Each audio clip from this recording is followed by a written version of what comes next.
السلام علیکم ورحمۃ اللہ وبرکاتہ، نحمده ونصلی علی رسولہ الکریم، اما بعد فاعوذ باللہ من الشیطان الرجیم، بسم اللہ الرحمن الرحیم، رب اشرح لی صدری ویسر لی امری تو کہہ دیجئے کہ بے شک میں قریب ہوں، میں پکارنے والے کی پکار کا جواب دیتا ہوں جب وہ مجھے پکارے۔ تو ان کو چاہیے کہ وہ میرا حکم مانیں اور مجھ پر ایمان رکھیں تاکہ وہ ہدایت پائیں۔ فاستغفروه ثم توبوا إليه إن ربي قريب مجيب۔ سو اس سے بخشش مانگو، پھر اس کی طرف پلٹ آؤ، یقیناً میرا رب قریب ہے، قبول کرنے والا ہے۔ الحمد للہ الولی الحمید، اسبغ علینا نعمہ ظاہرۃ وباطنہ وہدانا لدینہ وما کنا لنہتدی لولا ان ہدانا اللہ، نحمدہ علی نعمہ العظیمہ وآلائہ الجسیمہ۔ تمام تعریفیں اللہ ہی کے لیے ہیں جو حمایتی اور مددگار ہے، بے حد تعریف والا ہے۔ اس نے ہمیں اپنی ظاہری اور باطنی نعمتوں سے نوازا ہے اور اپنے دین کی طرف ہماری رہنمائی کی ہے، اور ہم ہرگز ہدایت یافتہ نہ ہوتے اگر اللہ ہمیں ہدایت نہ دیتا۔ ہم اللہ کی عظیم نعمتوں اور اس کے بڑے بڑے احسانات پر اس کی حمد و ثنا بیان کرتے ہیں۔ اللہم صلی علی محمد وعلی آل محمد کما صلیت علی ابراہیم وعلی آل ابراہیم انک حمید مجید۔ اللہم بارک علی محمد وعلی آل محمد کما بارکت علی ابراہیم وعلی آل ابراہیم انک حمید مجید۔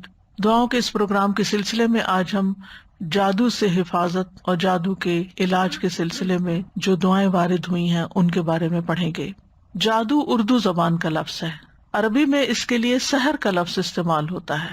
سحر کا لغوی معنی ہوتا ہے دھوکہ دینا، ہیلا کرنا، حقیقت سے پھیر دینا، باطل کو حق کی صورت میں ظاہر کرنا، یا کوئی چیز کسی کے سامنے اس طرح ملمہ سازی کر کے پیش کرنا کہ دیکھنے والے حیران اور ششدر رہ جائیں، یعنی کسی چیز کو اس طریقے سے پیش کرے کہ دوسروں کو انسان حیران کر دے۔ اور سحر کا جو اصطلاحی معنی ہے، اس کی علماء نے مختلف طرح تعریف بیان کی ہے۔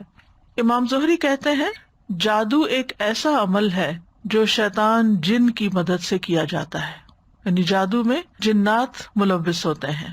امام راضی کہتے ہیں کہ جادو کا تعلق ہر اس کام کے ساتھ ہوتا ہے جس کا سبب پوشیدہ ہو، جس کی کاز جو ہے وہ چھپی ہوئی ہو اور اس میں دھوکہ دہی نمایاں ہو۔ لیث رحمہ اللہ کہتے ہیں جادو اس عمل کا نام ہے جس میں پہلے شیطان سے قرب حاصل کیا جاتا ہے، یعنی شیطان کو خوش کیا جاتا ہے، اور پھر اس سے مدد لی جاتی ہے، یعنی اس سے کام لیا جاتا ہے، اس سے کچھ کام کروائے جاتے ہیں جادو کے سلسلے میں۔ اور یہ قرب کیسے حاصل ہوتا ہے؟ قبیح گناہ کر کے، برے برے گناہ کر کے۔ کبھی یہ بول کر کیے جاتے ہیں جیسے شرکیہ الفاظ والے دم، کبھی شیطان کی تعریف کے کلمات ہوتے ہیں جس سے وہ خوش ہوتا ہے۔ اب آپ سوچئے کہ اگر کوئی شیطان کی تعریف کر رہا ہے تو وہ کتنا بڑا گناہ ہے اور اللہ تعالیٰ کو ناراض کرنے والا کام ہے۔ اور کبھی کوئی ایسا عمل کر کے کہ جس سے جن کو اپنے کنٹرول میں کیا جائے۔ اسی طرح کچھ اعمال بھی شرکیہ ہوتے ہیں جن کی وجہ سے جنات کو قابو کیا جاتا ہے، جیسے ستاروں کی عبادت یا کسی حرام کام کو لازم کر لینا۔ اور اس کے علاوہ جتنے بھی نافرمانیوں کے کام ہیں، اللہ کو ناراض کرنے والے کام اور شیطان کو خوش کرنے والے کام، یہ سارے ایسے ہوتے ہیں کہ جن سے عموماً جنات کا قرب حاصل کیا جاتا ہے، شیطان کا قرب حاصل کیا جاتا ہے، اور پھر ان سے کام لے کر لوگوں پہ جادو مسلط کیا جاتا ہے۔ یعنی جادو میں عام طور پر شیاطین کو استعمال کیا جاتا ہے اور شیطان کے ذریعے وہ کام کروائے جاتے ہیں۔ قرآن مجید میں جادو کا ذکر آتا ہے اور اس کے لیے لفظ سحر استعمال ہوا ہے۔ قوم فرعون کے اندر جادو بہت تھا تو وہاں بھی سحر کا ذکر ہے، جو رسیوں اور لاٹھیوں کی شکل میں سحر بنا کر لائے تھے، اور اس میں چیز کی حقیقت کچھ تھی لیکن انہوں نے اس طرح کا طریقہ اختیار کیا جس سے وہ لاٹھیاں سانپ نظر آ رہے تھے۔ اور اگر ان ساری آیات کا ہم مطالعہ کریں جو قرآن مجید میں آتی ہیں تو ان سے یہ پتہ چلتا ہے کہ جادو سے انسان کے اوپر بہرحال اثر ہوتا ہے، چاہے وقتی ہو، جیسے موسیٰ علیہ السلام حالانکہ وہ اللہ کے پیغمبر تھے، لیکن ان کو وہ رسیاں اور لاٹھیاں کیا نظر آئیں، دوڑتے ہوئے سانپ نظر آئیں، اور تھوڑی دیر کے لیے وہ خوفزدہ ہوئے. تو اس سے کیا پتہ چلتا ہے کہ جادو کی ایک حقیقت بہرحال ہے، وہ ایسی چیز ہے کہ جو دوسرے انسان کو متاثر کر سکتا ہے، چاہے وقتی طور پر ہو یا پھر لانگ ٹرم ہو، چاہے روحانی طور پر ہو یا جسمانی طور پر. اس سے دوسروں کو خوفزدہ بھی کیا جا سکتا ہے، پریشان کیا جا سکتا ہے، میاں بیوی کے درمیان محبت یا نفرت پیدا کی جا سکتی ہے. لیکن ہوتا یہ سب کچھ اللہ کے اذن سے ہے. جیسے باقی چیزیں اللہ کے اذن سے اثر کر جاتی ہیں. مثلاً آپ کسی کو ایک تھپڑ لگاتے ہیں تو اس کو چوٹ لگتی ہے تو اس کو درد ہوتا ہے. تو اسی طرح بعض الفاظ جو ہیں وہ ہرٹ کرتے ہیں. عام طور پر بھی جب کوئی کسی کو گالی دے یا کوئی برا بھلا کہے یا تانا دے یا کوئی کسی کا مذاق اڑائے تو اس کے اثرات سامنے والے شخص پر آتے ہیں. تو اسی طرح جو جادو کے کلمات ہوتے ہیں مختلف طرح کے، وہ انسان کے نفسیات پر اثر انداز ہوتے ہیں اور بعض اوقات روح سے پھر جسم کی طرف بھی منتقل ہو جاتے ہیں. بعض لوگ اس کا انکار کرتے ہیں، یعنی جادو کے اثرات کا انکار کرتے ہیں، حالانکہ اس کے وجود اور تاثیر کی تائید قرآن مجید سے ہوتی ہے. اور یہ یاد رکھیے کہ اسلام جادو کے عملیات کروانے کو سختی سے منع کرتا ہے، یعنی قرآن و سنت میں اس کی ممانعت آئی ہے، اور ایسا کچھ کام کرنے کو کفر قرار دیا گیا ہے. یعنی جادو کو کفر قرار دیا گیا ہے، کبیرہ گناہ قرار دیا گیا ہے. اس لیے کوئی بھی ایسا عمل نہیں کرنا چاہیے جو جادو کی نوعیت سے ہو، کیونکہ وہ ایک کفری عمل ہوگا، کبیرہ گناہ ہوگا، اس پر پکڑ ہوگی.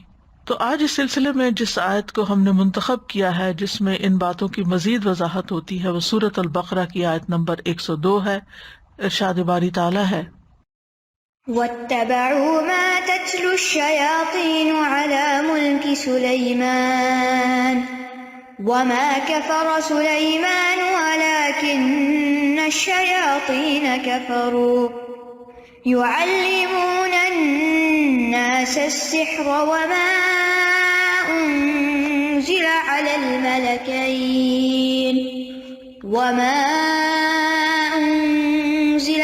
الْمَلَكَيْنِ بِبَابِلَ هَارُوتَ وَمَارُوتَ وَمَا يُعَلِّمَانِ مِنْ أَحَدٍ حَتَّى يَقُولَا إِنَّمَا نَحْنُ فِتْنَةٌ فَلَا تَكْفُرْ فَيَتَعَلَّمُونَ مِنْهُمَا مَا يُفَرِّقُونَ بِهِ بَيْنَ الْمَرْءِ وَزَوْجِهِ وَمَا هُمْ بِضَارِّينَ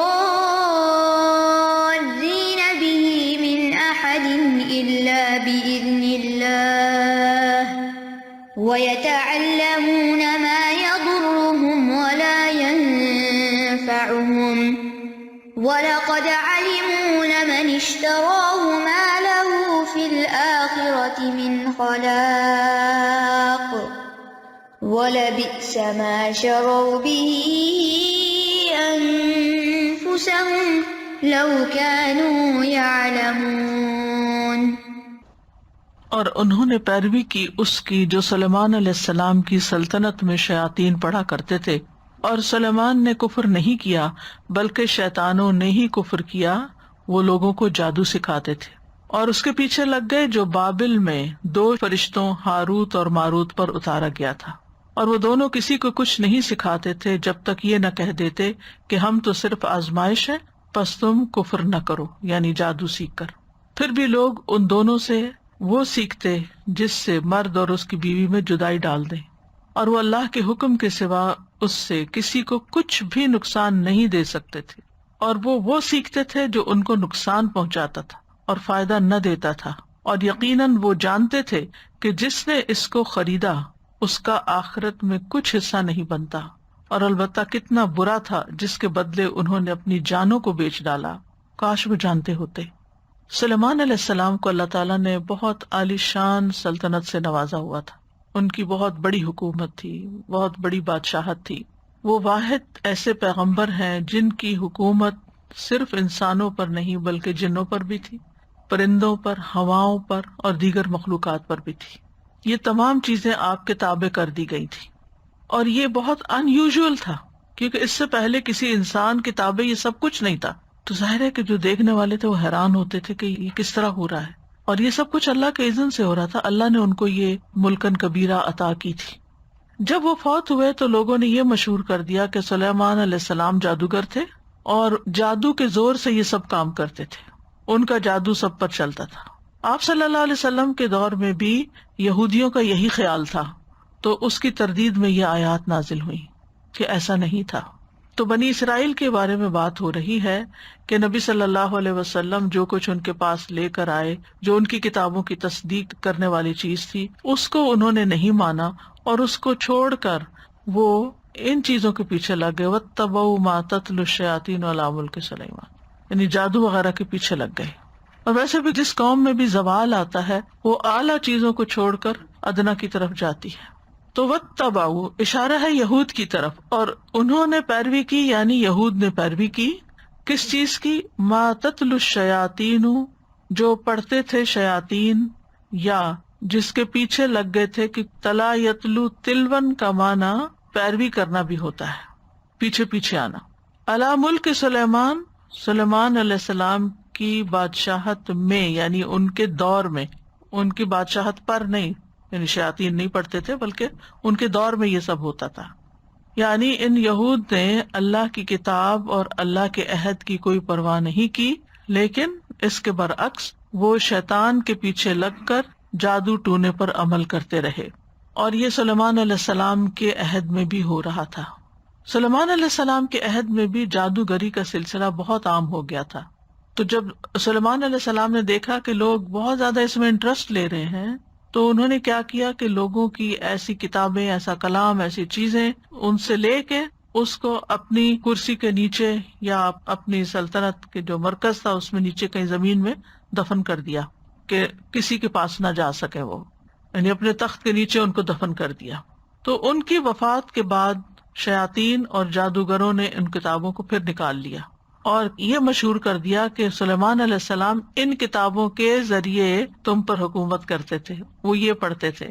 تو لوگوں نے اس کو دھڑا دھڑ سیکھنا شروع کر دیا کہ ایک پیغمبر اگر یہ کرتا تھا تو ہم بھی کر لیں. کس طرح چیزیں غلط طور پر منسوب ہو جاتی ہیں. تو اللہ تعالیٰ نے اس کی تردید کی، فرمایا وما کفر سلیمان، سلیمان علیہ السلام نے کفر نہیں کیا تھا. یہاں کفر سے مراد کیا؟ جادو. یعنی سلیمان علیہ السلام نے جادو کے بل پر، جادو کے زور سے حکومت نہیں کی تھی.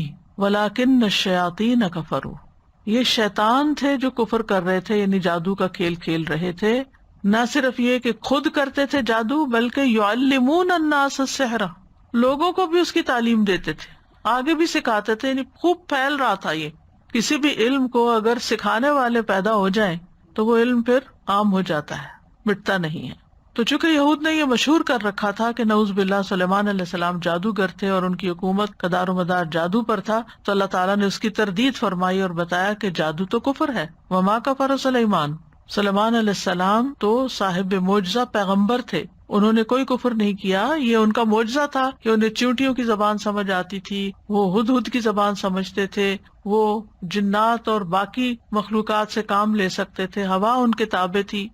تو سلیمان علیہ السلام نے یہ سب نہیں کیا، بلکہ ان کے دور میں شیاطین نے یہ کام کیا کہ خود بھی جادو کرتے اور دوسروں کو بھی سکھاتے.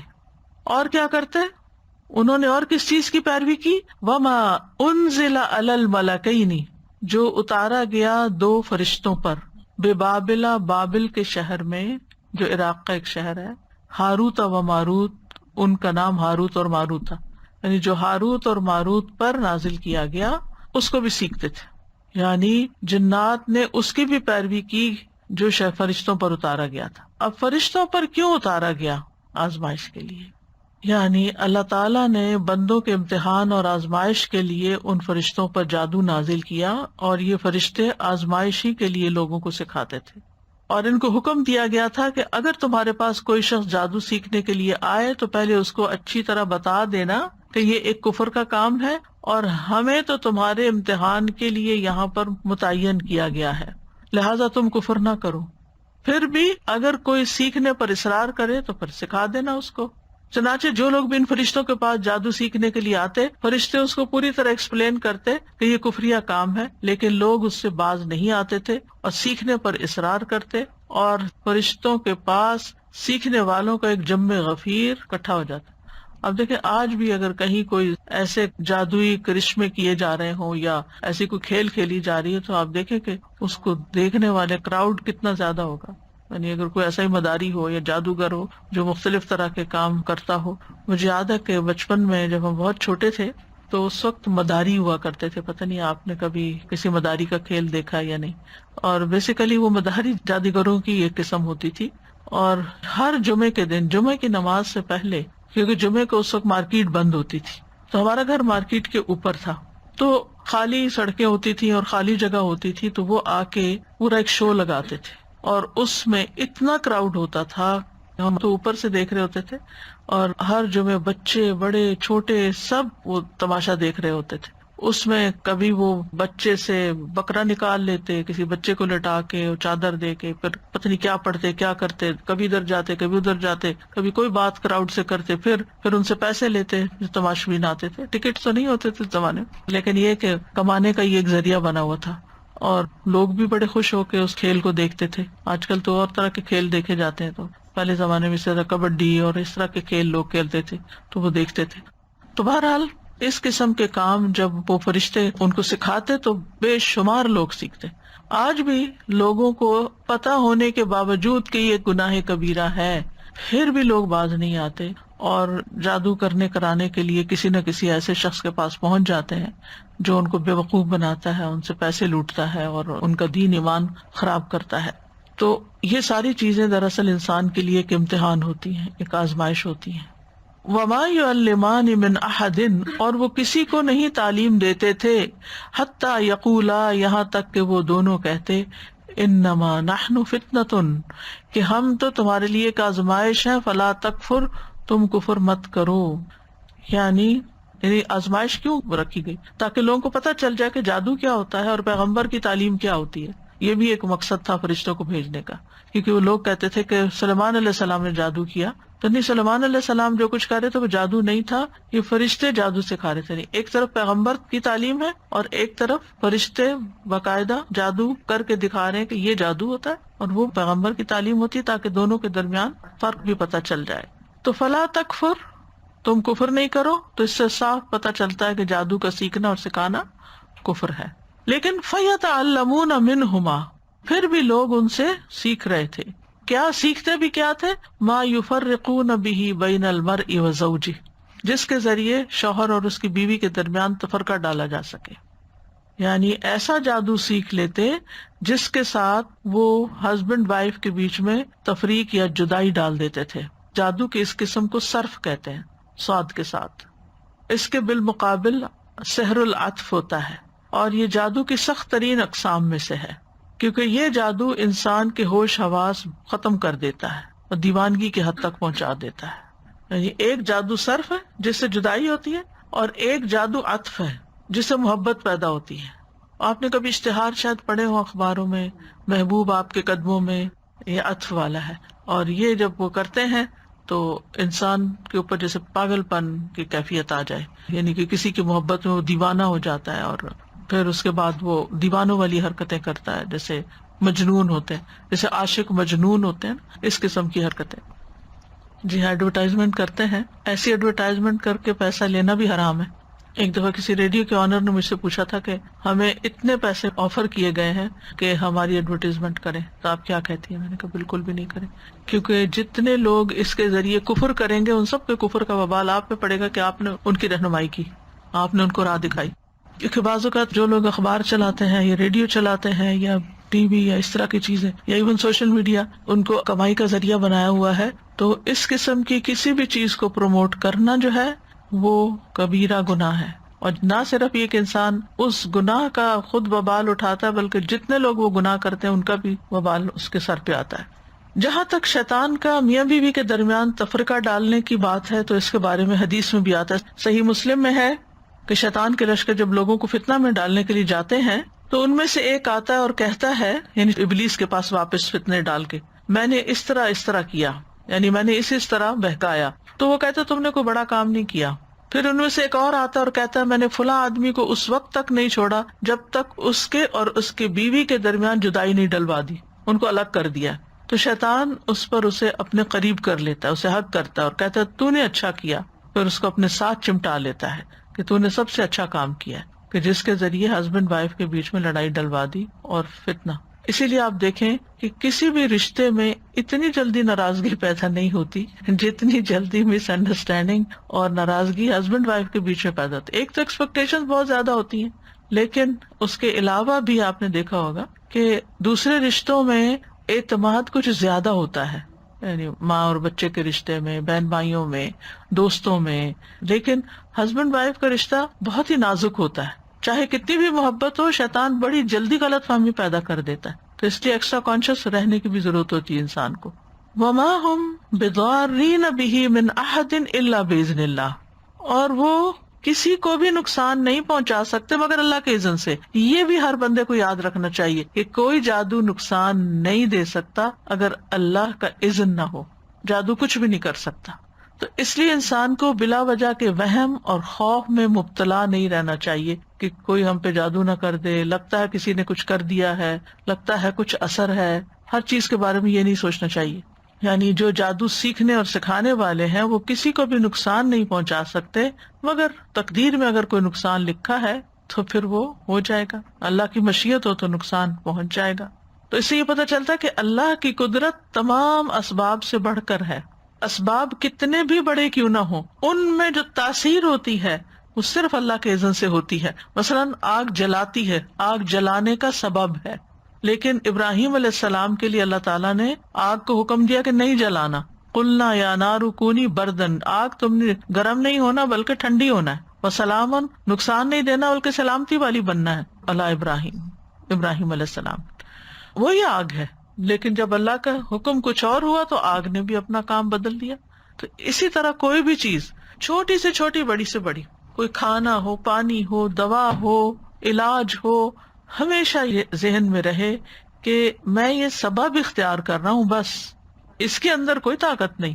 طاقت تو اللہ کے کلام میں ہے یا اللہ کے حکم میں ہے، اللہ ہی کے اذن سے ہوگا جو ہوگا. ساری قدرت اور اختیار اس کے پاس ہے. وہ شفا دے گا تو شفا ہوگی، وہ اثر ڈالے گا تو اثر ہوگا، وہ طاقت بخشے گا تو طاقت ملے گی. کوئی کچھ نہیں کر سکتا. یہ چیز انسان کو بے خوف کر دیتی ہے، لوگوں سے، جنوں سے، ہر چیز سے نڈر کر دیتی ہے کہ کوئی کچھ نہیں بگاڑ سکتا جب تک اللہ کا اذن نہ ہو. تو ہمیشہ انسان پھر کیا کرتا ہے، اللہ تعالیٰ کی پناہ لیتا ہے، پروٹیکشن میں آتا ہے کہ اللہ تعالیٰ آپ مجھے پروٹیکٹ کریں. تو یہ جملہ ہمیشہ یاد رکھیے، اللہ کی قدرت اسباب سے بڑھ کر ہے. اللہ کی قدرت اور طاقت اسباب سے بڑھ کر ہے. تو جب بھی اسباب موجود ہوں لیکن اللہ کی اجازت نہ ہو تو وہ مؤثر نہیں ہوتے. قُل لَن يُصِيبَنَا إِلَّا مَا كَتَبَ اللَّهُ لَنَا هُوَ مَوْلَانَا، کہہ دیجئے ہمیں ہرگز کوئی مصیبت نہیں آئے گی مگر وہی جو اللہ نے لکھی ہے، وہی ہمارا پروٹیکٹر ہے. هُوَ مولانا. اب چونکہ اسباب اللہ کے اختیار میں ہے تو اس کا یہ مطلب نہیں کہ پھر ہم اسباب اختیاری نہ کریں. یہ نہیں اس کا معنی کہ انسان یہ کہے کہ جب ہر کام اللہ کے اذن سے ہونا تو پھر میرے کرنے کا کیا فائدہ. نو، اللہ ہی نے حکم دیا اسباب اختیار کرنے کا.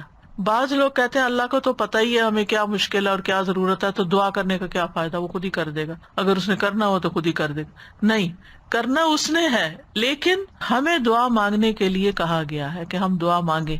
یہ ہمارے ذمہ ہے. ہم اسباب اختیار کریں، ہم کوشش کریں. آگے پھر کوشش میں کیا کتنا فائدہ ہوتا ہے یہ تو اللہ کو پتا ہے اور اللہ ہی ڈالتا ہے. کسی کی چھوٹی سی کوشش ہوتی ہے اور اس میں بڑی ڈھیروں برکت ہو جاتی ہے. عبد الرحمن بن عوف کہتے ہیں کہ میں ایک اینٹ بھی اٹھاتا ہوں تو نیچے سے سونا نکلتا ہے، اور کچھ لوگ سارے پہاڑ بھی اٹھا لیں تو کچھ نہیں نکلتا. رزق میں برکت ہو، اولاد میں برکت ہو، آپ کی کسی ایفرٹ میں برکت ہو، آپ کچھ امتحان دے رہے ہیں، کچھ پڑھ رہے ہیں، کوئی کام آپ کر رہے ہیں، کرنا اس میں. یہ توحید ہے اور یہ سبق ہمیں اچھی طرح دل کے اندر راسخ ہونا چاہیے. اس لیے انسان بندوں پر ڈپینڈ نہ کرے. اس کا یہ مطلب نہیں کہ پھر کہے کہ جائیں سب چلے جائیں، میرا تو کسی سے کوئی تعلق نہیں. اللہ کی خاطر اچھے اخلاق اختیار کرے، میل جول رکھے، اللہ کی خاطر محبت کرے، لیکن توقعات نہ رکھے کہ یہ کچھ کر دیں، کیونکہ جب وہ بےچارے نہیں کر سکتے تو پھر آپ کو مایوسی ہوتی ہے، پھر آپ ان پہ ناراض ہوتے ہیں. تو یہ جو اللہ کی قدرت ہے نا، اور اللہ تعالیٰ کو پہچاننا اور ہر کام میں اس کو یاد رکھنا، یہی عبادت ہے. پھر ہر چیز عبادت بن جاتی ہے جب آپ اس کی خاطر کرتے ہیں اور اس کو یاد رکھ کے کرتے ہیں. تو ہمیں ہمیشہ یاد رکھنا چاہیے کہ ہر نعمت بھی اللہ کی طرف سے، وما بکم من نعمت فمن اللہ، اور تکلیف بھی اللہ کے اذن سے آتی ہے. ما اصاب من مصیبت الا باذن اللہ ومن یؤمن باللہ یہد قلبہ واللہ بکل شیء علیم. جو مصیبت بھی آتی ہے اللہ کے اذن سے آتی ہے، اور جو شخص اللہ پر ایمان لائے تو اللہ اس کے دل کو ہدایت بخش دیتا ہے. جو اللہ پہ بھروسہ کرتا ہے پھر اللہ تعالیٰ اس کے دل کو سیدھا کر دیتا ہے، اس کو اطمینان دے دیتا ہے، صبر دے دیتا ہے، یقین دے دیتا ہے، اور وہ تکلیف کے اندر بھی آرام سے بیٹھا رہتا ہے، کیونکہ اس کو یقین ہوتا ہے کہ میرا رب ہے جو اس تکلیف کو دور کر سکتا ہے، اس پہ قادر ہے. عبداللہ بن مسعود کہتے ہیں وَمَن يُؤْمِن بِاللَّهِ يَهْدِ قَلْبَهُ، یہ وہ شخص ہے کہ جب اس پر کوئی مصیبت آ پڑے تو وہ اس پر بھی راضی رہتا ہے، بلکہ سمجھتا ہے کہ یہ اللہ ہی کی طرف سے ہے، اللہ کے اذن سے آئی ہے، ورنہ نہ آتی. اور سورۃ توبہ میں آتا ہے قُل لَن يُصِيبَنَا إِلَّا مَا كَتَبَ اللَّهُ لَنَا، کہہ دیجئے ہمیں ہرگز کوئی نقصان نہیں پہنچے گا مگر وہ جو اللہ نے ہمارے لیے لکھ دیا، یہ ہماری تقدیر میں تھا یہ نقصان. یعنی کوئی انسان کچھ نہیں بگاڑ سکتا ہمارا، ہاں اگر اللہ نے لکھا ہے تو وہ سبب بن جائے گا نقصان کا. اور پھر کوئی انسان اس تکلیف کو دور بھی نہیں کر سکتا جب تک اللہ کا اذن نہ ہو. تو جیسے ایک سبب بنا تکلیف کے آنے کا، تو اللہ کے اذن سے دوسرا سبب بن سکتا ہے اس تکلیف کے جانے کا. لہٰذا اللہ ہی کی طرف رجوع کرنا چاہیے انسان کو. پھر فرمایا وَيَتَعَلَّمُونَ مَا يَضُرُّهُمْ وَلَا يَنْفَعُهُمْ، اور وہ سیکھتے تھے یعنی لوگ ان فرشتوں سے جو انہیں نقصان دیتا تھا. یعنی جادو کا سیکھنا نقصان دہ عمل ہے. دنیا میں بھی بعضوں کا جادو کرنے والے پر پلٹ آتا ہے. وَلَا يَنْفَعُهُمْ، اور ان کو فائدہ نہ دیتا تھا.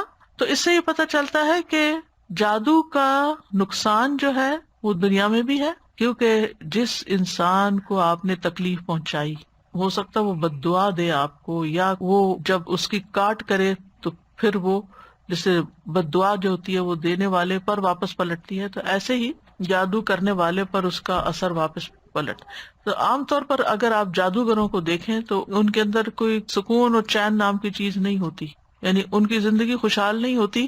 آپ جادوگروں کو کوئی محلات میں رہتے ہوئے نہیں دیکھیں گے، بلکہ عموماً مفلوق الحال ہی ہوتے ہیں. نہ ان کے اس رزق میں کوئی برکت ہوتی ہے، نہ ان کی زندگی میں کوئی کمفرٹ ہوتا ہے، اور نہ ہی وہ کوئی قابل اعتبار، نہ ان کی کوئی عزت ہوتی ہے. آپ کی بات بالکل صحیح ہے. جادوگر اتنے پیسے لیتے ہیں وہ پھر بھی مفلوق الحال ہی رہتے ہیں. وہ بالکل انہیں اپنے کام کے سلسلے میں اندھیروں میں رہنا پڑتا ہے، قبرستانوں میں جانا پڑتا ہے، گندے کام کرنے پڑتے ہیں. تو ایسا سب کچھ کرنے والا خوش کہاں سے ہو سکتا ہے؟ ایک دفعہ میں نے ٹی وی پہ ایک مارننگ شو دیکھا تھا کافی عرصہ پہلے، اس میں جادوگر اور اس قسم کے اور اس کا جو ماحول بنایا ہوا تھا وہ اتنا خوفناک تھا جس کی کوئی حد نہیں. لیکن میں نے تھوڑا سا وہ پروگرام دیکھا تو اس کے اندر وہ بتا رہے تھے کہ وہ جو جادوگر آیا ہوا تھا اس کے پاس 300 بلیاں ہیں کراچی میں، کالے رنگ کی بلیاں، اور بلیوں کا بھی کالا ہونا ضروری ہے. جی بالکل صحیح. جو کالا رنگ ہے نا، جی آگے میں انشاءاللہ آپ کو بتاؤں گی کہ یعنی سب سے زیادہ جو جادو ہے وہ کالے رنگ کے اوپر اثر کرتا ہے. اور وہ چند بلیاں تو اپنے ساتھ بھی لے کر آئے ہوئے تھے اسٹوڈیو میں. وہ اتنی ہولناک اور اتنی خوفناک اس آدمی کی شکل تھی کہ اس کو دیکھ کے وحشت ہو رہی تھی اور کراہت آ رہی تھی، ایسا نحوست اس کے اوپر سے آ رہی تھی. جیسے آپ سوچیں کہ ایک انسان جو صاف ستھرا ہو، اس سے خوشبو آتی ہو، مطلب یہ کہ پرسکون انسان ہو، اور ایک انسان جو اندھیروں میں رہتا ہو اور شیطانوں کے ساتھ انٹریکٹ کرتا ہو اور گندگی میں رہتا ہو، کیا یہ دونوں برابر ہو سکتے ہیں؟ تو جادو کرنے والے کو لا محالہ یہ گندے کام کرنے پڑتے ہیں. تو یہ ان کو نقصان ہی دیتا ہے، ولا ينفعهم، اور ان کو کوئی فائدہ نہیں ہوتا، کیونکہ اپنی عاقبت خراب کرے. اور اگر دنیا میں بظاہر کوئی نقصان نہیں بھی ہوا نا تو آخرت میں تو اس کا نقصان ہے ہی ہے. استاذہ جی یہ وہ بالکل ایک سچ بات ہے. ایک تو جادوگر کا زور اپنے پہ بھی نہیں ہوتا جب تک اللہ کی اذن سے ہی سب چیز ہوتی ہے. ہم ایک گھر میں موو ہوئے تھے تو ٹیمپریری گئے، اور لیکن صفائی وفائی کرنے پہ ہوتا ہے نا کہ اندر گئے تو صاف ستھرا. تو جب میرے بچے پینٹ کرنے لگے تو ونڈو کے اندر انہوں نے دیکھا ونڈو کے کناروں میں جہاں ہول تھے اس میں تعویذ دبے ہوئے تھے، اور جن لوگ سے لیا تھا ان کے ہسبینڈ وائف میں بہت لڑائی رہتی تھی ہر وقت. میں نے ایک دن ایسے ہی بتایا کہ آپ کے یہاں سے تعویذ نکلے یہ کیا ہے؟ تو کہنے لگی اچھا تو میں پوچھوں گی، میرے ایک بابا ہیں ان سے کہ یہ کیا تھا. تو انہوں نے فون کیا اور پوچھا تو کہنے لگے جس پہ تمہارا شک آ رہا ہے نا یہ وہی ہے. اب شک تو اپنی دوست پہ آ رہا تھا اس کو بہت زیادہ کہ وہ میرے ہسبینڈ سے بہت. تو اب یہ برا گمان کسی کے بارے میں کرنا یہ بذات خود حرام ہے. تو میرا خیال ہے یقین نہیں رکھنا چاہیے جادوگروں کے اوپر بھی نا. بالکل نہیں. استاذہ میرا سوال ہے، اس سے پہلے میں یہ کہوں گی کہ جیسے آپ نے ابھی کہا کہ جو اندھیروں میں رہنے والا ہو اور جو روشنیوں میں رہنے والا ہو وہ دونوں ایک سے نہیں، تو یہ چیز تو اللہ تعالیٰ نے قرآن میں بھی کہی ہے نا کہ اندھیرے اور روشنیاں سیم نہیں ہیں. میرا سوال ایک تو وہی ہے کہ جو تعویذ کا لوگ کہتے ہیں کیا یہ واقعی تعویذ جادو سے ریلیٹڈ ہوتا ہے؟ جادو سے ریلیٹڈ ہوتا ہے. اور دوسرا یہ کہ جادو کے ذریعے سے کیسے توڑا جا سکتا ہے، کیونکہ اس کو تو اللہ تعالیٰ نے ہمیں بتایا نا کہ جو قرآن کے ذریعے سے، رقیہ شریعہ کے ذریعے سے وہ چیزیں، یہ دوسرا طریقہ ہے نا جو صحیح طریقہ ہے. جو رقیہ شریعہ قرآن کے ذریعے ہے وہ صحیح طریقہ وہ صحیح طریقہ ہے، لیکن کچھ لوگ اس کی بجائے گمراہ کرنے والے لوگوں کے پاس چلے جاتے ہیں اور وہ انہی طریقوں سے جس سے جادو کیا ہوتا ہے اس کو نشرہ کہتے ہیں. وَيَتَعَلَّمُونَ مَا يَضُرُّهُمْ وَلَا يَنْفَعُهُمْ، یعنی جادو سیکھنے والے صرف اپنا نقصان کر رہے تھے اور اس میں کوئی فائدہ نہیں تھا ان کا.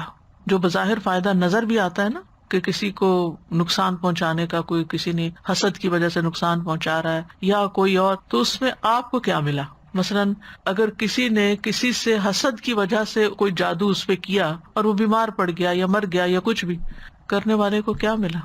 آپ کو کیا فائدہ پہنچا؟ کچھ بھی نہیں. اسی طرح اگر کوئی کسی میاں بیوی کے درمیان لڑائی ڈلوا دیتا ہے، آپ کو کیا ملا؟ کچھ بھی نہیں. تو جادو کرنے والا یا کروانے والا اس کو خود کچھ بھی نہیں ملتا، یعنی اس کو نہ کوئی مال ملتا ہے، نہ کوئی عزت ملتی ہے، نہ کوئی برکت اس کی زندگی میں آتی ہے، نہ کوئی اور خیر آتی ہے، نہ کسی کی دعائیں ملتی ہیں. یعنی فائدے پہنچنے کے یہی طریقے ہوتے ہیں نا. تو ان میں سے تو کوئی چیز بھی نہیں ملی، بس صرف وہ ایک جو نفس کی ایک شہوت یا خواہش ہے وہ پوری ہوئی. تو اس سے کیا فائدہ ہوا؟ یعنی حاصل تو کچھ نہیں ہوا نا. اور پھر یاد رکھیے بعض اوقات انسان کو غصہ نکال کے بھی سیٹسفیکشن ہوتی ہے نا. ایک غصہ نکال لیا، ٹھنڈے پڑ گئے، لیکن اس کے بعد کیا شروع ہوتا ہے؟ قابیل کے ساتھ کیا ہوا تھا؟ غصے میں بھائی کو قتل تو کر دیا. اس وقت تو بڑا وہ خوش ہوا ہوگا کہ میں نے ہٹا دیا اپنے رستے سے جو میری اس کام میں رکاوٹ تھا.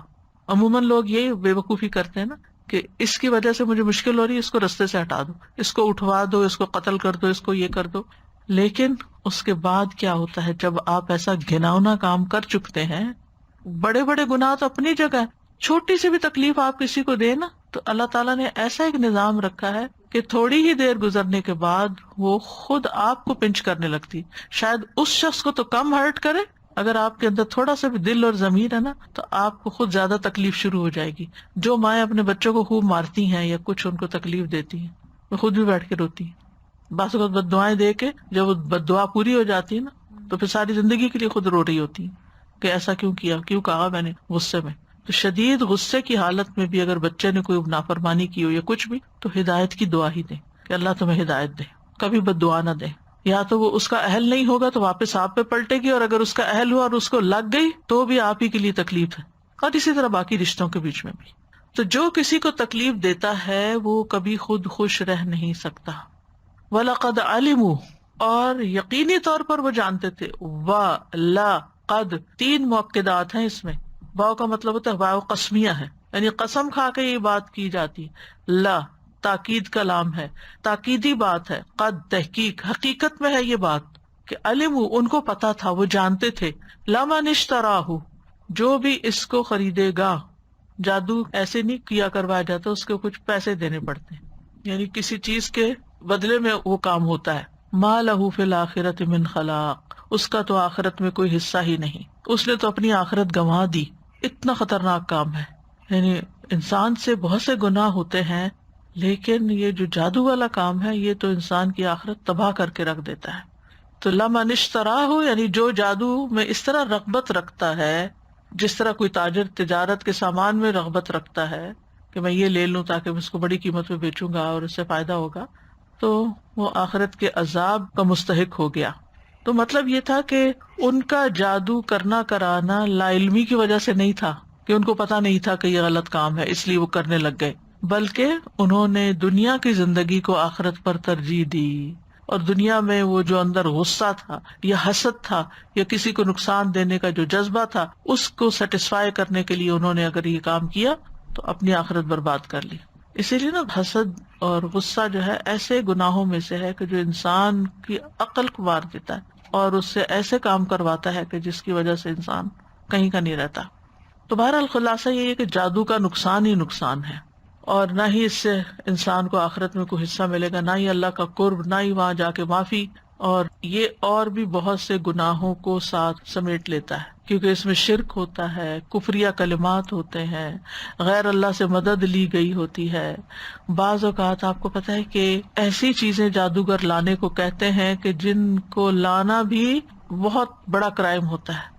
کسی نے ذکر کیا تھا، مجھے پورا کانٹیکس یاد نہیں، کہ اس کے بچے نہیں ہوتے تھے تو اس کو جادوگر نے کہا کہ تم کسی کا چھوٹا بچہ مار کے اس کا پتہ نہیں دل نکال کے لاؤ کہ کیا لاؤ، یعنی اس طرح کے مطالبے بھی ہوتے ہیں اور لوگ کرتے ہیں، یعنی اپنی خواہش پوری کرنے کے لیے گھٹیا سے گھٹیا کرائم کرنے کو تیار ہو جاتے ہیں. تو اس وجہ سے اس کو کفر کہا گیا ہے کیونکہ اس کی بنیاد شرک، جھوٹ، ظلم، کفر پر ہے. وَلَبِئْسَ مَا شَرَوْا بِهِ أَنفُسَهُمْ، کتنی بری ہے وہ چیز اور یقیناً بری ہے وہ چیز جس کے بدلے انہوں نے اپنی جانوں کو بیچ ڈالا، اپنی جانیں ہلاکت میں دے دی. یعنی اس جادو کے بدلے انہوں نے اپنا خسارہ کر لیا، اپنی جانوں کو نقصان میں ڈالا.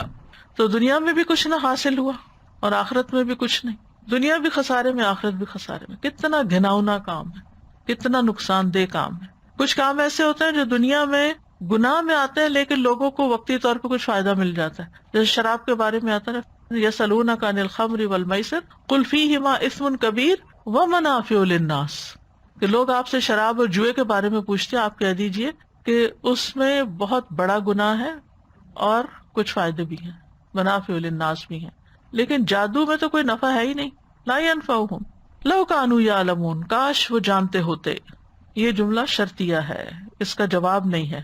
یعنی اگر وہ جانتے ہوتے تو کبھی جادو نہ سیکھتے، یعنی انہیں پتا تھا نقصان دیتا ہے، پھر کیوں سیکھا؟ علم الیقین نہیں تھا. ایک ہوتا ہے علم ہونا اور ایک ہوتا ہے علم الیقین ہونا، یقینی علم ہونا. جس شخص کو یقینی علم حاصل ہو جاتا ہے نا، اس کا عمل بدل جاتا ہے، وہ توبہ کر لیتا ہے، وہ غلط کام فوراً چھوڑ دیتا ہے. اور جس کے اندر شبہات ہوتے ہیں، شکوک ہوتے ہیں، منافقت ہوتی ہے، وہ اللہ اور اس کے رسول کی بات سن کے معلومات تو حاصل کر لیتا ہے لیکن اس کا کوئی عمل نہیں بدلتا. تو ایسا شخص جو ہے وہ حقیقی عالم نہیں ہے. یعنی اگر ایسے صاحب علم ہوتے جن کے اندر اللہ کی خشیت ہوتی تو اپنے علم سے فائدہ اٹھاتے اور پھر جادو نہ سیکھتے.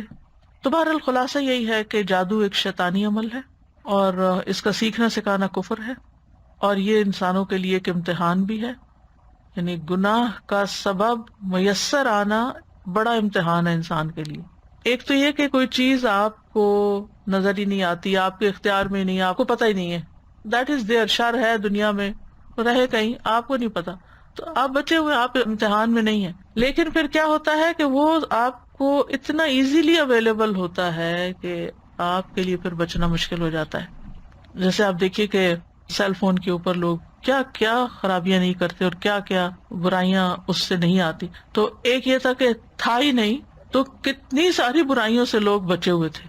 اب چونکہ ہے اور ایک کلک پہ آپ فحش سے فحش چیزیں دیکھ سکتے ہیں تو پھر کتنے لوگ بچ سکتے ہیں. تو یہ ایک فتنہ ہے، یہ ایک آزمائش ہے. اس میں فائدے بھی ہیں لیکن اس میں آزمائش بھی ہے. یعنی کچھ لوگ تو پیورلی حرام حرام حرام چیز دیکھتے ہیں، کچھ لوگ حرام تو نہیں دیکھتے لیکن بیکار کی لغو چیزیں دیکھتے رہتے ہیں جن سے ان کو کوئی فائدہ نہیں پہنچتا. ٹھیک ہے وہ نقصان دہ نہیں لیکن فائدہ بھی کچھ نہیں. مثلاً آپ دیکھیں کہ کچھ لوگ صرف فیشن شو دیکھتے رہتے ہیں کہ کس ایکٹر نے کیا کپڑے پہنے ہوئے ہیں یا کیسی جیولری پہنی ہوئی ہے، یا کچھ حاصل نہیں ہے آپ کو سوائے اس کے کہ آپ ایک بس انٹرٹینمنٹ بنائی ہوئی. آپ کا وقت کتنا قیمتی ہے تو قبر میں جا کے پتہ چلے گا نا کہ انسان ایک دفعہ بھی سبحان اللہ کہنا چاہے گا، اگر 1000 دفعہ بھی کہے تو ایک بھی نیکی نہیں لکھی جائے گی. تو وہ تمنا کرے گا کاش میں واپس جاؤں اور جو وقت میں نے ضائع کیا اس میں کچھ ذکر ہی کر کے آ جاؤں، کچھ صدقہ ہی کر کے آ جاؤں. سوال تھا کہ یہ جو اتنے میجک شوز اور ایلیوژنسٹ شوز اور یہ سب ٹی وی پہ اتنے پاپولر کیے جاتے ہیں، شوز ہوتے ہیں، ٹکٹس ہوتے ہیں مہنگے مہنگے، تو ان سب کا بھی جانا مطلب ہم اس کو کہہ سکتے ہیں کہ کفر میں یہ آ جاتا ہے؟ یعنی کہ انڈائریکٹ تو سیکھ ہی سکتے ہیں، اگر وہ کفر اکبر نہ بھی صحیح تو انٹرٹینمنٹ کے نام پہ آپ بہت کچھ سیکھ بھی رہے ہوتے ہیں نا. It's a kind of learning, you are learning something which is wrong. کیونکہ کس قسم کے انٹرٹینمنٹ ہے، کیا دے رہے ہیں اپنی نسلوں کو. استاذہ، جب سے آپ نے اس آیا کی تفسیر سٹارٹ کی اس وقت سے میں اس کو اپنے آج کل کے زمانے سے ریلیٹ کر رہی تھی کہ اس میں جب بنی اسرائیل میں جادو بہت عام تھا تو اللہ تعالیٰ نے اس جادو کو ان کے لیے فتنہ بنا دیا. تو سملرلی آج کل کے زمانے میں ٹیکنالوجی اتنی عام ہو چکی ہے کہ اللہ تعالیٰ نے اس ٹیکنالوجی کو ہمارے لیے ایک ٹیسٹ بنا دیا، اور اس سوشل میڈیا کی وجہ سے اب ہمارے لیے بھی ایک فتنہ بن گیا ہے کہ ہم جو ہیں وہ اعلیٰ سے ادنا کی طرف موو ہوتے جا رہے ہیں. ہماری پرائیورٹیز میسڈ اپ ہو رہی ہیں، ہماری نمازیں ان کا اچھے بھلے لوگوں کی میں نے دیکھا ہے، Exactly. اچھے بھلے پڑھے لکھے سمجھدار اور بعض دیندار سب کچھ ہوتے ہوئے اول ٹائم گزر جاتا ہے اور ہماری نمازیں چلی جاتی ہیں. اسی طرح جیسے اس میں فرشتے سکھانے سے پہلے کہتے تھے کہ یہ کفر ہے، یہ مت سیکھو. ابھی بھی آپ کوئی ویب سائٹ ایکسس کرنا چاہیں جو فحاشی کی ہوتی ہے اس میں ایک وارننگ آتی ہے. اب یہ انسان پر ہے کہ وہ اس کو ایکسس کرے کہ نہیں. تو وارننگ تو مل جاتی ہے تو پھر بھی بعض لوگ اس کو ایکسس کرتے ہیں، بلکہ جس چیز کی وارننگ ہوتی ہے نا اس کو زیادہ اور دیکھتے ہیں. اسی کے ذریعے اتنی اخلاقی برائیاں، غیبت، جھوٹ، بے شمار سب کچھ فساد، عام ہو رہا ہے. گھروں کے اندر لڑائی جھگڑے. جب گھر کے لوگ آپ کے آئیڈیل نہ رہیں اور آئیڈیل آپ کے باہر کے لوگ بن جائیں تو آپ سوچئے کہ پھر آپس کے تعلقات گھر کے کیا ہوں گے. ایک کوشچن ذہن میں آ رہا تھا کہ یہ جب حضرت سلیمان علیہ السلام نے اپنے تخت کے نیچے یہ سب چیزیں رکھ لیں تو اب ہم یہ سمجھتے ہیں نا آج کل کہ اگر ایسی کوئی چیز گھر میں ہو آپ اس کو جلا کے یا پھینک دو، پانی میں ڈال دو، رکھو نہیں اپنے پاس. سو آئی واز تھنکنگ کہ at that time I think ان کو یہ چیز کا تھا کہ انہوں نے رکھ ہم لیا. تو وہ جادو والی چیزیں نکال کے، وہ تو سنت سے ہمیں پتہ چلتا ہے نا کہ آپ نے جادو نکلوا کے زائل کیا تھا. جی لیکن سلیمان علیہ السلام نے تو ان کو لوگوں کی ایکسس سے باہر کرنے کے لیے ادھر دبایا تھا زمین میں تاکہ کوئی اور اس تک نہ پہنچے. اگر وہ جلا دیتے اس وقت یا پھینک دیتے پانی میں تو کسی کو ملتا ہی امتحان نہیں. مقصود تھا نا لوگوں کا، یہ بھی اللہ کے اذن سے ہی ہوتا ہے. استاذہ ایک ایکسپیرینس شیئر کرنا تھا کہ ہم لوگ جب گھر سیل کر رہے تھے تو ایٹک کی صفائی کر رہے تھے کہ جیسے گھر سیل کرتے تھے، ایٹک میں ایک دو لوہا رکھا تھا جس میں ریڈ پتہ نہیں ہندو کا کچھ کیا تھا کیا تھا. تو اس ٹائم بالکل نالج نہیں تھا اور میرے ہسبینڈ تو بالکل جادو بھی یقینی نہیں کرتے تھے اس ٹائم کہ قرآن کو اتنا ڈیپ میں نہیں جانا تھا. تو انہوں نے کہا کہ نہیں یہ بس کچھ رکھ دیا ہوگا کسی نے، اور وہ پھر اٹھا کے ہم نے کرب سائڈ میں جیسے رکھ دیتے کیسے کہ پک اپ کے لیے ہو جائے گا، رکھ دیا اور جسٹ اس کے سیکنڈ ڈے ہی بس میرا پیر فریکچر ہو گیا. تو ڈو یو تھنک کہ استاد اسی طرح کی کوئی چیز جیسے ہوتا ہے نا کہ کوئی کچھ شیطانی کوئی چیز ان لوگوں نے رکھی ہو، کنٹرول انٹریکشن ہو. ہاں تو ایسے ہوا ہے فریکچر میرے پیر کا کہ جب میں ہاسپٹل میں جا کے ان کو ریزن بتائی تو they won't believe, they set out کہ ان کا کچھ فزیکل وائف ہسبینڈ کا جھگڑا ہوا جس کی وجہ سے ہوا، کیونکہ میرے چلتے چلتے I fell a crack backyard میں. I was walking and it's ایسا میجر کریک کہ مجھے پھر لے کے گئے and when they asked me نا، یا پوچھتے جیسے کہ کیوں ہوا تم کو، ایسے کیسے ہو گیا. میں نے بولا چل رہی تھی ہو گیا. تو ان کو یقین ہی نہیں ہو رہا. تو پھر انہوں نے مجھے وہ آتے ہیں نا کہ یہ وومن ابیوز تو نہیں ہے، اس کے ساتھ کچھ ہوا تو نہیں ہے، تو دے کال دوز پرسنس کے بات کریں کہ کچھ ہوا تو نہیں. یعنی اس طرح کا انبلیویبل ہوا تھا جو آج تک کے اس میں اللہ عالم ہو بھی سکتا ہے. اور بعض اوقات وہ چیزیں چونکہ جنات کا بھی ان سے انٹریکشن ہوتا ہے، تو وہ اپنے گھر سے جب اس کو دھوئے بغیر زائل کیے بغیر اس کو نکال دیا تو وہ بعض اوقات جنات پیچھے پڑ جاتے ہیں اور نقصان دینے کی کوشش کرتے ہیں. یہ ایک احتمال ہے، میں کسی بھی چیز کا دعویٰ نہیں کرتی کیونکہ میرے علم میں نہیں ہے، لیکن کہا بھی جا سکتا ہے. ایسے بعض اوقات کئی لوگوں کے ایسے واقعات ہوتے ہیں کہ جس گھر میں کوئی اس طرح کی چیز ہوتی ہے بعض اوقات بے وجہ کسی کو نقصان پہنچتا ہے. یعنی جیسے آپ بتا رہی ہیں کہ وہ یعنی چلتے چلتے تو پاؤں فریکچر نہیں ہوتے، کتنے لوگ ہر وقت چل رہے ہوتے ہیں، اللہ ہی بہتر جانتا ہے. تو بات یہ ہو رہی تھی کہ گناہ کے اسباب میسر ہونا آزمائش ہے. تو ہم سب یہ دیکھیں کہ کون کون سی چیزیں ہیں جن کے قریب جا کر میں گناہ میں پڑ جاتی ہوں. کچھ لوگ ہوتے ہیں جو آپ کے لیے آزمائش ہوتے ہیں، جب آپ کی ان سے ملاقات ہوتی ہے وہ ملتے ہی کسی نہ کسی کی غیبت شروع کر دیتے. آپ ان کو روکیں، آپ ان کو منع کریں، آپ ان کو جواب نہ دیں، پھر آپ بد اخلاق شمار ہوتے ہیں. اگر آپ ان کی ہاں میں ہاں نہ ملائیں کہ تم ساتھ ہی نہیں دیتی، تم کیا دین میں گئی ہو کہ بورنگ ہو گئی ہو. تو اگر دین کی نہ بھی کرے دنیا کی بھی کرے وہ کہیں نہ کہیں سے کچھ نکال لاتے ہیں کہ کسی نہ کسی کو برا بھلا کہنا شروع کر دیں گے، یعنی کہ وہ ایسی رگ میں یعنی اندر پڑی ہوئی ہے وہ چیز ان کی گھٹی میں. اب ایسے لوگ سخت امتحان ہوتے ہیں، یعنی انسان بعض اوقات ان کو اوائڈ نہیں کر سکتا کیونکہ وہ آپ کے قریبی رشتے دار ہو سکتے ہیں، آپ ان سے کاٹ بھی نہیں سکتے، لیکن اگر آپ حال بھی پوچھ لیں تو آپ کو ڈر ہوتا ہے کہ اگلے لمحے کسی نہ کسی پہ الزام آنے والا ہے کہ وہ ان کے حال کی خرابی کا سبب ہے. اکثر لوگ مجھ سے یہ سوال کرتے ہیں کہ ایلڈرز ہیں اب ان کے ساتھ کیا کریں، یعنی وہ سمجھتے بھی نہیں ہیں، ان کو سمجھائیں تو کہتے تمہیں کیا پتا میرے ساتھ کیا ہو چکا ہے. یعنی بعض ایلڈرز تو اپنے بچوں کے بھی دشمن ہو جاتے ہیں کہ تمہاری شکل تمہاری پھپھی پہ کیوں ہے. یقین کرے ایک بچی نے مجھے بتایا کہ میری ماں بچپن سے مجھے تانا دیتی ہے کہ تم اپنے ددیال پہ گئی ہو اور دوسری بیٹی چونکہ ان سے شکل ملتی تو اس سے وہ زیادہ پیار کرتی اور ہر وقت کمپیریزن، اور بچی کی زندگی جہنم بنا دیا، اس کو سائیکو بنا دیا. تو یہ بات بھی یاد رکھیے کہ گناہ کے جو اسباب ہیں ان کا میسر ہونا کہ جن کے ذریعے انسان گناہ کر سکتا ہے وہ ایک امتحان ہوتا ہے، جن میں سے مال بھی ہے. مال کا ہونا کیوں فتنہ ہے؟ تمہارے مال اور اولاد تمہارے لیے فتنہ ہے، دشمن ہے، آزمائش ہے، کیونکہ وہ سبب بن سکتے ہیں آپ کے غلط کام کرنے کا. اس کے برعکس وہی چیزیں اگر آپ صحیح استعمال کرتے ہیں تو وہ آپ کے درجات کی بلندی کا بھی باعث بنتے ہیں. تو بہرحال یہ چیزیں اللہ تعالیٰ نے دنیا میں رکھی ہیں جو انسان کے لیے ایک امتحان ہے، اور ہم سب آزمائے جا رہے ہیں. یہ مت سوچیں کہ چند لوگوں کی آزمائش ہے، ہم میں سے ہر ایک کی آزمائش ہے، ہر ایک کی آزمائش ہے، کیونکہ یہ دنیا بنی ہی امتحان کے لیے. وَنَبْلُوكُمْ بِالشَّرِّ وَالْخَيْرِ فِتْنَةً، ہم تمہیں خیر اور شر کے ذریعے آزما رہے ہیں، امتحان لے رہے ہیں تمہارا، تاکہ کھرا کھوٹا الگ ہو جائے کہ کون اپنی عقل استعمال کرتا ہے، کون تقویٰ سے کام لیتا ہے، کون سوچ سمجھ کے بات منہ سے نکالتا ہے، کون کیا کرتا ہے. اب یہ زبان بھی سبب ہے نا ایک برا یا اچھا کرنے کا، تو اس کا استعمال پھر بہت ہی سوچ سمجھ کے کرنا چاہیے. جادو کسی کی موت کا سبب بن سکتا ہے اللہ کے اذن سے. اچھا، پھر کسی کی موت کے بعد اس طریقے سے بولنا ان کی موت جادو کی وجہ سے ہوا، از اٹ اوکے؟ یہ نہیں ہم کہہ سکتے کیونکہ ہمارے پاس کوئی یقینی ثبوت نہیں ہے، یہ تو ایک غیب کا علم ہے نا. پھر اسی طرح یہ ہے کہ دوسروں کی خیر خواہی کرنی چاہیے. مثلاً اگر آپ کا کوئی ایسا کام ہے کہ جس کو اگر آپ دوسروں کو بتائیں گے یا سکھائیں گے تو وہ ان کے لیے نقصان دہ ہو سکتا ہے، تو آپ ان کو سمجھا سکتے ہیں. بعض اوقات بچے ایسی چیزوں کا مطالبہ کرتے ہیں نا، ہمیں یہ بات بتائیں، ہم یہ چیز، تو وہ بتاتے تھے پہلے کہ یہ ٹھیک نہیں ہے تمہارے لیے، لیکن وہ نہیں مانتے تو پھر ان کو سکھا دیتے تھے جو وہ سیکھنے آتے تھے. جیسے مثال کے طور پر ڈاکٹرز کے پاس بعض اوقات ابارشن کے لیے جاتے ہیں، تو ڈاکٹر کا فرض بنتا ہے جس کے اندر اللہ کا تقویٰ ہوگا کہ وہ مریض کو سمجھائے کہ یہ کام کرنا تمہارے لیے نقصان دہ ہے، تم یہ نہ کرو. کیونکہ انسان سوچتا اچھا یہ ڈاکٹر نہیں مانتا تو کہیں اور چلے جاتے ہیں. تو دوسروں کی خیر خواہی کرنا جو ہے نا وہ ہم سب پر لازم ہے جو نقصان میں پڑنے جا رہے ہوں. Without being doctor, without being medical practitioner وہ یہ کرتے ہیں جو ضائع کروانے کا عمل ہے. پھر اسی طرح میاں بیوی میں جو تفریق ڈالنا ہے یہ شیطانی عمل ہے، ابلیسی عمل ہے، چاہے جادو کے ذریعے ڈالے انسان یا اپنی باتوں کے ذریعے.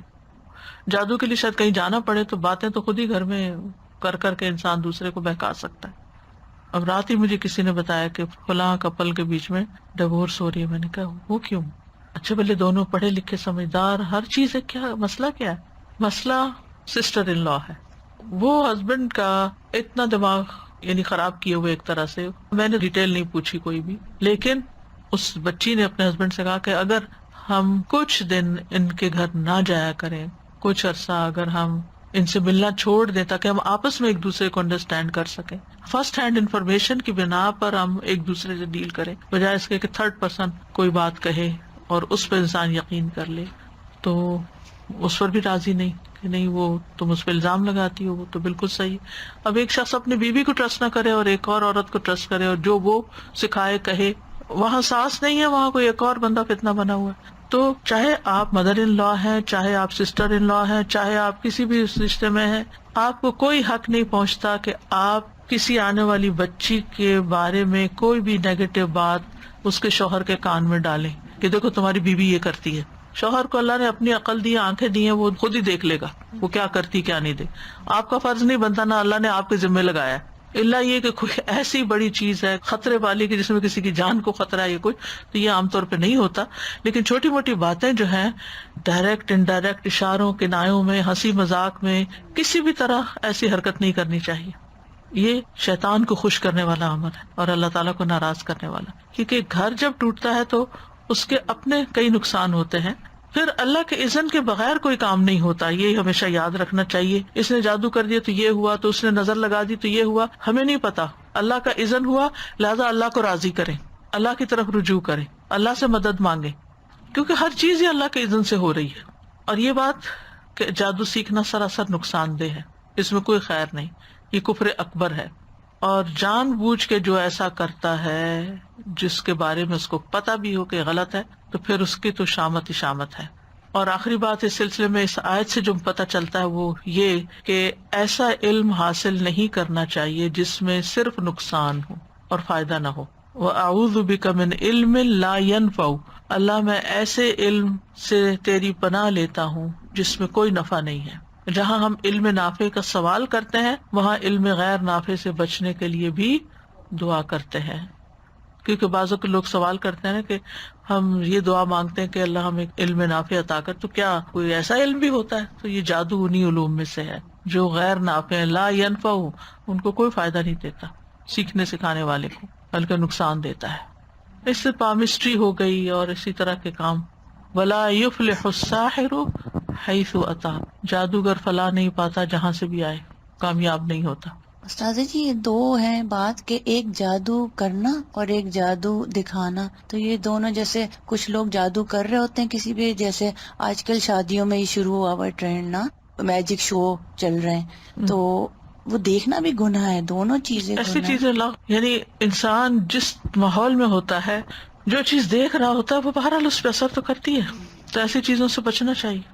استاد ایک سوال تھا، یہ جو بات ہے اللہ کے اذن کے بغیر کوئی کام نہیں ہوتا، تو اللہ تعالیٰ نے ہمیں مطلب جو بیلنس ہے نا، بیلنس کا ایک سبب اور پھر جو بھی پھر اللہ تعالیٰ کی مشیت، اسباب اور توکل، اسباب اور توکل کے بیچ میں جو بیلنس ہے. تو اب جیسے جادو کے لیے اب صبح اور شام کے اذکار ہمیں دیے ہوئے ہیں کہ ہم ان کے پروٹیکشن میں رہیں، لیکن جو لوگ پھر نہیں کرتے اور پھر بھی کہتے ہیں کہ اچھا یہ تو اللہ کی مرضی کے اس میں، تو اس مطلب یہ کہ آپ نے خود سبب اختیار نہیں کیا.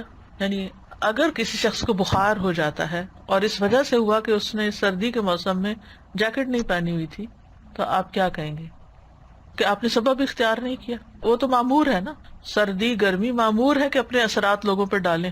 اللہ نے ان کو تو اجازت دی ہوئی ہے، ان کو تو اذن ہے، لیکن فرض آپ کا بنتا تھا کہ آپ اپنے آپ کو ڈھکتے، پراپرلی پروٹیکٹ کرتے.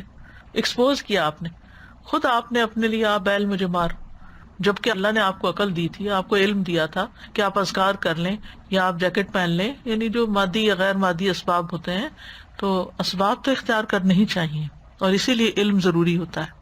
ایک سوال ذہن میں آ رہا تھا کہ یوتھ کے ساتھ جب ہم بیٹھتے ہیں نا تو بچے یہ اکثر یہ کوشچن کرتے ہیں کہ اللہ نے پھر شیطان کو بنایا کیوں ہمارے لیے دنیا میں، آل دا ٹائم ہم ٹینشن میں ہیں، امتحان میں ہے. اسی طرح سے یہ جادو کو بھی ہاروت اور ماروت کو سکھا دیا. تو اگین یعنی اگر ہم اپنے گھر میں دیکھیں تو ہم مضر چیزوں کو نہیں لاتے تاکہ بچے پہلی بات ہے وہ افیکٹ ہوں، لیکن آل دا ٹائم اس بات کا جواب کیسے دیں ہم young generation plus older generation? دنیا میں ہم آئے ہی امتحان کے لیے نا، تو یہ کچھ چیزیں ہمارے ٹیسٹ کے لیے رکھ دی گئی. جیسے ایک ہرڈل ریس ہوتی ہے کہ آپ ریس لگا رہے ہیں لیکن آگے رکاوٹ ہے، آپ نے اس کو عبور کرنا ہے، وہاں بیٹھ نہیں جانا، پھر آگے تھوڑا اور چلیں گے پھر ایک اور ہرڈل آ جائے گا. تو ہم یہ کہیں کہ ہرڈل کیوں رکھے بیچ میں کیوں چیزیں رکھی، وہ اسی سے آپ کی اسمارٹنیس پتہ چلے گی کہ آپ کے اندر کتنی کریج ہے کہ آپ ان ساروں کو عبور کر کے نکل جانا ہے اس کے اوپر سے. ورنہ تو آپ کیسے پتہ چلے گا کہ آپ کود سکتے ہیں نہیں کود سکتے، بھاگ سکتے ہیں نہیں بھاگ سکتے، دیکھ سکتے ہیں نہیں دیکھ سکتے کہ آگے کیا آ رہا ہے. جزاک اللہ، آپ کی بہت اچھی مثال ہے، کیونکہ آج کل بہت بچوں سے پڑتی ہے نا ملاقات. اوکے، نیکسٹ ویک بھی ابھی یہی ٹاپک چلے گا انشاءاللہ. وآخر دعوانا ان الحمد للہ رب العالمین. سبحانک اللہم وبحمدک، اشہد ان لا الہ الا انت، استغفرک واتوب الیک. السلام علیکم ورحمۃ اللہ وبرکاتہ.